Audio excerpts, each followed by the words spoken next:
And I wouldn't have thought anything of it. I mean, it stuck in my mind, but I wouldn't have thought anything of it. But a few weeks later, I had a Bigfoot encounter. And so I hear stories like this now, and I can't help but just, be open-minded about things like zapping and wondering if somehow that is linked. I mean, to have that experience and then weeks later, and, I'm sorry, I'm hearing my voice come back to me through the phone, so it's kind of tripping me. Oh, yeah, let me turn that down. I had turned it all the way up for Maria, and she was having a hard time hearing me, but let me go ahead. Oh, okay. Yeah, let me. Cool. Anyway, that was interesting. So it sounds like you've had that encounter as well. Yeah, Patrick. So what? Yeah. Yeah. Go ahead. Not as much. Like I said, I mean, what I experienced was a little. Like I said, I haven't talked to too many people that have experienced the same thing, because it was more of an electrical thing, And so if you've ever touched an electrical fence and you get that shock type of thing, it's more like that. But what made it so strange, it was so localized to my spine. And it was all the way up and down my spine. It wasn't like one area. It was like tailbone to the base of my skull.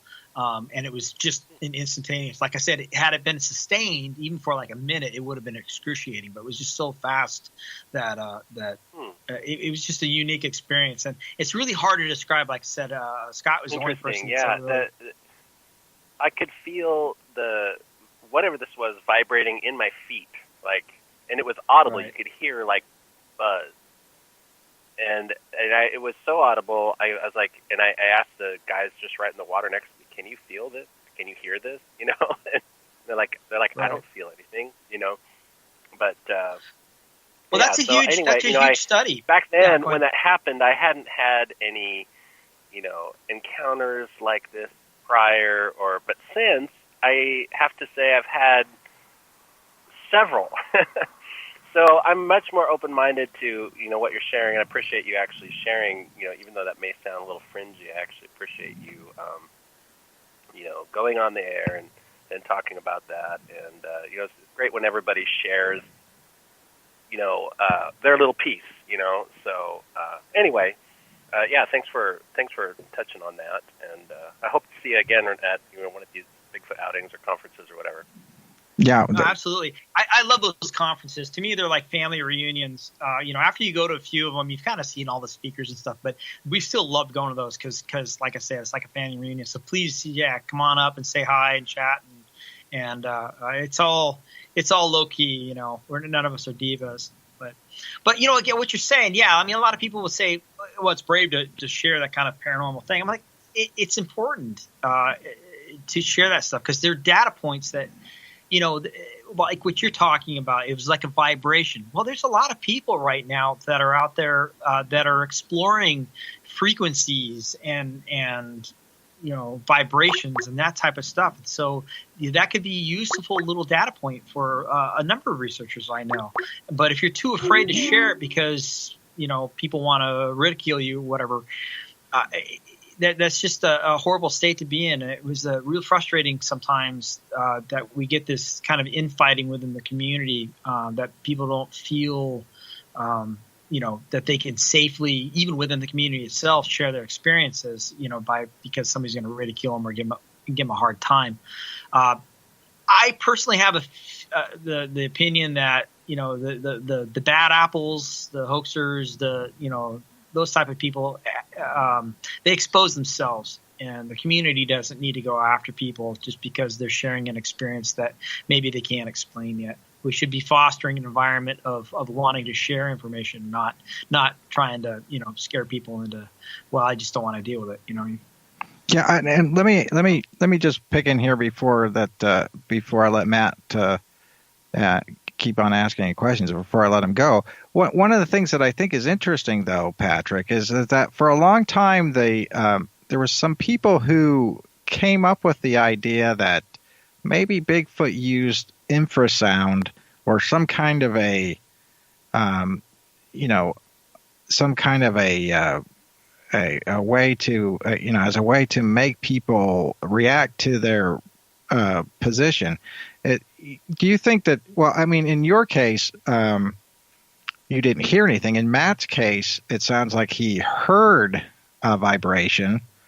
And it's interesting that from his standpoint, I know Matt is a musician, and Matt, before I let Patrick answer the question, did you notice any kind of other strange phenomenon throughout your body, or was it just localized to your feet?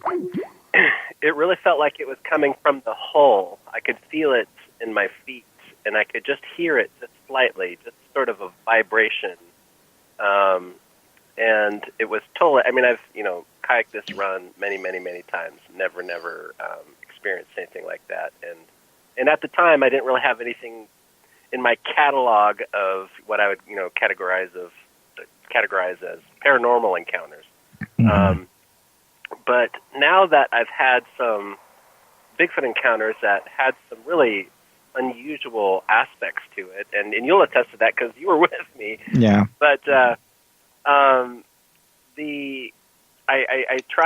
look back and I go, and I hear other people's stories, and I just have to, wonder more. I'm much more, I'm paying more attention, listening more to other people's stories. And I remember one time, I love talking with you, Kevin, about this stuff, but I remember one time just hearing you say, the way to be is, I'm not sure, but I think this could be what it is, and I share my observations, but I have no certainty about what it is. Yeah. It could be related to the Bigfoot thing, but I like the fact that people like Patrick are sharing and validates experiences like my own, and maybe we can all figure it out a little bit better. Yeah. Well, Matt, didn't you do haven't you done some work with the singing bowls? No. Wasn't that you that did some stuff with the singing bowls, with the vibration of the singing bowls out there? That was my wife, I think. My wife does that. Yeah, and okay. Yeah, so yeah, if you like doing weird stuff out in the forest, well, that sounds like a weird thing to do. There's a lot to that, though. I mean, that's an area that a lot of people are exploring. I mean, we don't have any. I always come back to that. We don't have any definitive answers, but the whole idea of frequency vibrations, viewing some of the stranger things of Bigfoot through the lens of energy and kind of the Tesla, perspective. Again, it's all a way of we have experiences. And then we go look out there for the plausibility. I call it the MythBuster, test. It's like, you have, is it busted? Is it plausible? Or is it confirmed? So when you have somebody that's experiencing somebody, the zapping type of thing, well, that's really similar experience to what, whales and other things do with the infrasound. And so it's worth looking into. It's like, okay, well, if there are other creatures out there or animals that are doing this, is it plausible? It doesn't mean it's what happened, but is it plausible? Right. I don't mind having sort of an open conversation about that. I keep my degree of certainty at what it is. But it's interesting to ponder. Right. Well, Matt, it's almost at the end. It's almost at the end of the hour here. It's about 9:55. We got 5 more minutes left with Patrick, so I'm going to have to let you go. But one of these days, I'm going to have like a 20-minute show where everybody gets to call in for 20 minutes and tell their story, because you have an interesting story, and I mean, I was there, so I know it's real, but I don't want to say too much about it because I don't know how far you want me to go with like the whole scenario. But yeah. Well, it's great. Thanks for letting me call in, and good to chat with you guys. Okay, bye, Matt. Yeah, so Patrick, I mean, this is one of those things that it is interesting that, from our standpoint, lots of different people with lots of different techniques actually brings a lot more to the story. One of the things that I'll say that I actually really enjoyed having Matt with me one time is because he's a musician, and he picked up the beats of a knocking, and that was what's crazy. I mean, he was like, he totally got it. And if it wasn't for him being there, I don't think we would have understood the melody or the rhythm of it. Right. Yeah. Yeah. And so, well, so what are your plans for this summer then, Patrick? As far as are you going to do more research, or are those more things that you're going to share on your YouTube channel? Or do you just kind of look at this as something that I like to do, and I like to facilitate these things for other people, but you know what I find is really important to me and not necessarily other people? Well, it's a two-pronged thing. I mean, the Bigfoot portal is it's an effort to share information. It's an effort to get, there's so many people out there that are spending a lot of time and effort, and it's just a way of spreading the word. If that, it's I really have a lot of fun when I find like a new YouTuber or a new source of information that's just getting started, and to help them get their word out, type of thing. And it also really keeps, on a personal level, for me, it keeps me very plugged into what's out there and what people are doing. For myself personally, going out in the woods, again, like I say, it's I was very influenced with that whole idea, again, of building up a rapport with these people. And so, unfortunately, trying to document evidence, trying to collect evidence, trying to force videos and all this type of thing, I think there's a good case to be made that hinders the rapport building process.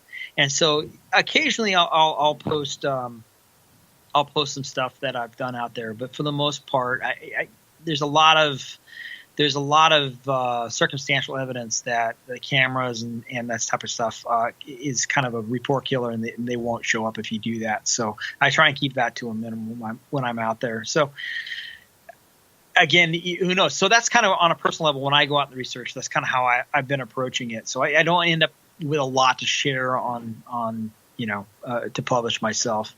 I will continue. I'm trying to get out to some of these different campouts. I can't go for the whole camp out, but I'll be down where you guys are at this weekend. Hopefully, can do some interviews myself.